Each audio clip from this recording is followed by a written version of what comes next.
Welcome back to MidEast In-Depth.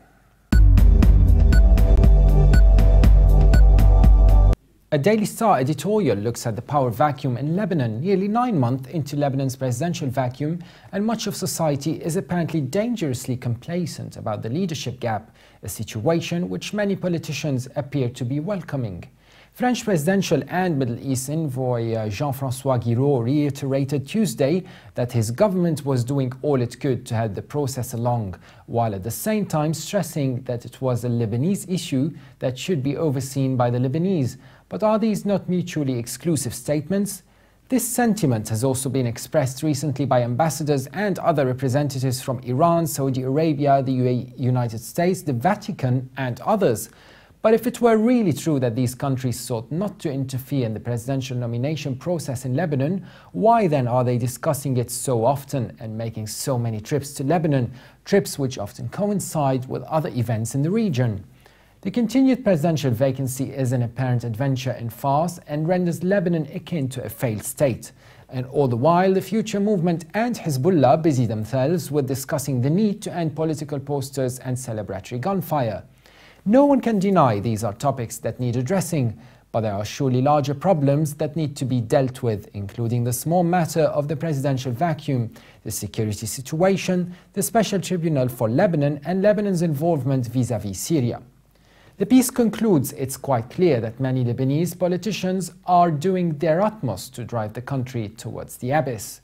If certain individuals can do nothing productive for the country, they would do well to withdraw from political life altogether. And moving on to the United States, an article in the Washington Post is written by Fareed Zakharia, and it's titled, "Deny the Islamic State the overreaction that it wants." Once again, Zakharia says an Islamic State killing leads to fears that it is winning and calls to do more.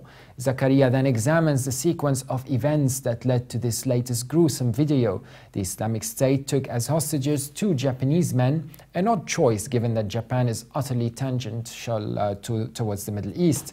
The terrorists asked Tokyo for a staggering $200 million ransom. This suggests that the much-vaunted money-making machine of the Islamic State might not be working as well as many believe. Tokyo refused to pay, so the terrorists were left with hostages who had no value. They executed one and then offered to release the other if the Jordanian government would set free a terrorist, Sajida Rishawi. But Zakharia argues this was a double head-scratcher. Japan, he says, does not have any great influence over Jordan, and Rishawi was a largely forgotten would-be suicide bomber from an episode 9 years ago, before the Islamic State even existed. Meanwhile, news on the battlefield has not been good for the Islamic State. Brookings Institution scholar Kenneth Pollack describes the stunning reversal it has faced in Iraq. This might help explain the brutality of this latest execution and the video. The group well understands the primary purpose of terrorism, which is to induce fear and overreaction. The many recent acts of terror committed in Europe do not have behind them a coherent strategy. Zakharia says, but terror could make European governments and people treat all Muslims in Europe as suspicious and dangerous, and then the jihadis and terrorists will have achieved an important goal. That was it for today's brief analysis. For more updates, please visit levant.tv. Or subscribe to MidEast In-Depth on iTunes. Thanks for watching, and bye for now.